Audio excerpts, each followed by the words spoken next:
On en parle avec vous, Choki Benzera. Bonjour, merci beaucoup. Vous êtes lanceur d'alerte. C'est vous qui avez retrouvé, qui avez mis au jour ces messages de haine sur les réseaux. Qu'est-ce qu'on sait déjà de cet individu Doualem?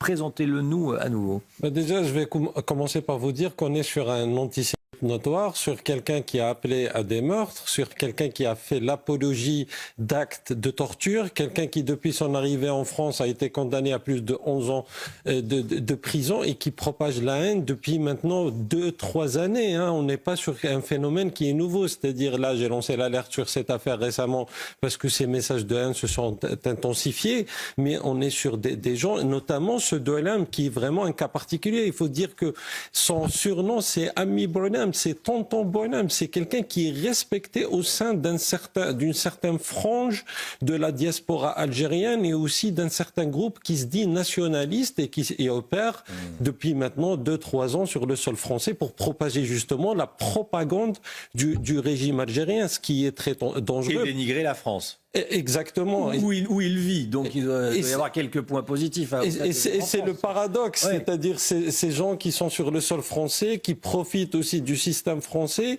et qui se disent, leur mot d'ordre, c'est de dire on déteste cette France qui a fait telle et telle chose par rapport à l'histoire, par rapport au passé colonial. Mais il faut se dire aussi que derrière tout ça, il y a un régime qui instrumentalise certaines questions. Le régime algérien. Voilà, le régime algérien qui entrame malheureusement, chose encore plus dangereuse, d'essayer d'utiliser la diaspora algérienne en France comme une arme à braquer contre la France dans le cadre de cette problématique diplomatique entre les deux pays. On est sur une crise inédite depuis 62. Ça n'a jamais été aussi grave. C'est vrai. Quelle est son influence réelle et l'influence réelle de ces influenceurs, entre guillemets, de ces agents du régime algérien? Déjà, il faut faire la distinction entre peut-être les premiers, les Azou Youssef, où c'est sur des profils un petit peu de jeunes qui ont repris un discours ambiant. Mais là, dans le cas de ce Doualem, c'est quelqu'un qui assumait pleinement des liens avec les services de renseignement algériens. Donc il est très...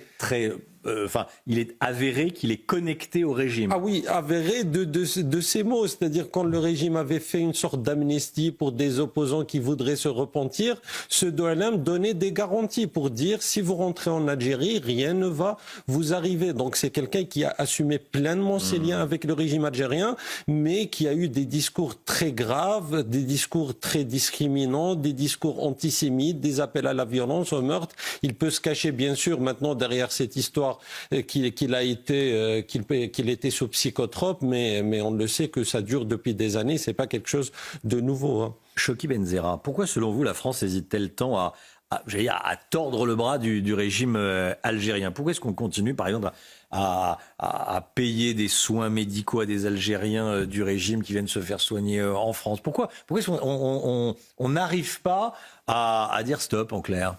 Déjà, peut-être je vais vous choquer un petit peu, mais si je braque une arme sur vous, je pense que vous allez être un petit peu inquiet, vous n'allez pas pouvoir réagir. C'est un petit peu, malheureusement, j'ai l'impression... C'est ce que font les Algériens? C'est ce que font les Algériens parce qu'il y a une diaspora qu'ils peuvent utiliser comme arme. C'est ça qui est très dangereux.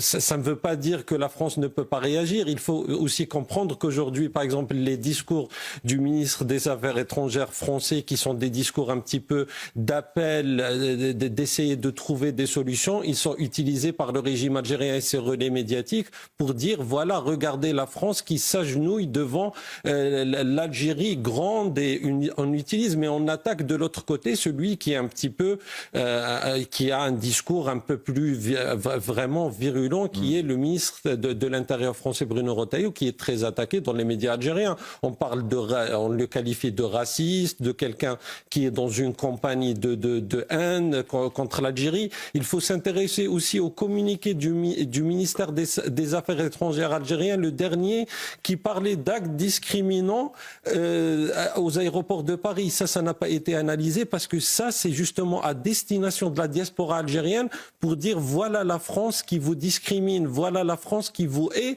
comme ça a été dit aussi par le président algérien à la fin de l'année. Dans le discours devant le Parlement, il a dit on vous déteste en France, vous allez revenir un jour ou l'autre dans votre pays. Il sait que personne ne va revenir parce que la situation est catastrophique, mais c'est pour dire à l'adresse de cette diaspora, la France vous déteste et il faut agir contre cette France. Donc on est sur des discours vraiment très dangereux, mais qui viennent d'un régime, encore une fois, et à travers ces agents d'influence et une institution comme la Grande Mosquée de Paris ou d'autres agents d'influence qui agissent vraiment librement sur le sol français. Il faudrait peut-être mettre fin à ça parce que dans les prochaines années, ça risque de devenir très dangereux pour la France au niveau intérieur. Chokhi Benzerra, avec nous ce matin sur le plateau de la matinale. Merci d'être venu nous décrypter ce qui est en train de se passer. Merci à vous. Nous sommes en ligne avec Chokhi Benzerra. Bonjour. Vous êtes algérien, réfugié en France, opposant au régime et vous vous présentez comme un lanceur d'alerte puisque c'est vous qui avez signalé tous ces comptes dont on vient de parler, celui de Zazu Youssef, celui d'Imad Tintin qui avait proféré donc des discours haineux sur TikTok. D'abord, comment est-ce que vous les avez repérés et comment vous les avez signalés au ministre de l'Intérieur ? Bonjour. Donc effectivement, en la fin d'année 2024, plusieurs vidéos m'ont été signalées. Je tiens à rappeler que c'était des Algériens, des gens qui étaient en Algérie, qui étaient les premiers à m'avoir signalé des vidéos depuis la France, appelant à la haine, appelant à la violence, appelant même à des attentats. Le cas de Zazu Youssef. Et donc, moi, j'ai repris ce travail d'avoir vraiment fait le tri de ces passages, les passages certains qu'on est en train de voir, d'avoir fait la traduction parce qu'ils sont dans un dialecte qui n'est pas compris en France, donc qui était le dialecte algérien. Mais je tiens à vous rappeler que dès que j'ai lancé l'alerte sur ces influenceurs-là, j'avais précisé qu'il ne s'agit pas de loups solitaires ou seulement d'éliminer, qu'on est sur quelque chose qui est à une plus grande échelle. On est sur quelque chose, sur une campagne de déstabilisation effectivement, et sur une campagne qui a été orchestrée, parce que ça ne peut pas être autrement. Même si on a commencé par des petits profils, d'un Zazu Youssef suivi par plus de 400 000, mais c'était pas quelqu'un qui parlait de politique, mais qui avait repris un discours ambiant, un discours surtout complotiste, un discours qui revenait souvent sur la question coloniale, sur un discours qui a été diffusé par le régime algérien, pour dire, par exemple, par le président algérien en la fin d'année 2024 devant le Parlement, on vous déteste en France et que vous allez revenir un jour ou l'autre dans le pays. Le président algérien sait très bien que ces jeunes-là ne vont pas revenir en Algérie, mais c'était pour leur dire que justement la France, ex-puissance coloniale, est en train de viser l'Algérie. On était aussi sur des discours un petit peu complotistes. L'agence de presse officielle algérienne qui disait France macronito-sioniste, médias français sionistes dans leur intégralité. Donc, en diffusant ce discours-là à travers aussi des agents d'influence en France, à travers une institution qui est la Grande Mosquée de Paris, qui a été... Alors justement, puisque vous mettez en cause justement Shemz Eddine Hafiz, le grand recteur de la Mosquée de Paris, qu'est-ce que vous lui reprochez exactement ?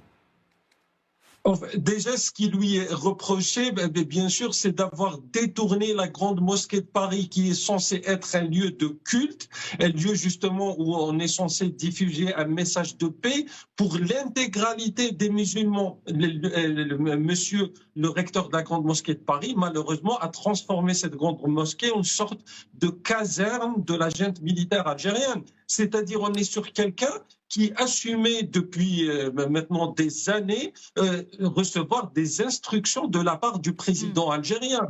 Il l'a déclaré devant la télévision algérienne, monsieur le recteur de la Grande Mosquée de Paris. Alors lui, évidemment, se défend de ces attaques, mais est-ce que vous pensez, quels intérêts ont ces pays, la France et l'Algérie, à faire monter ces tensions ? Est-ce que justement, il ne faudrait pas aller plutôt vers une désescalade ? C'est ça la question que je vous pose ce matin.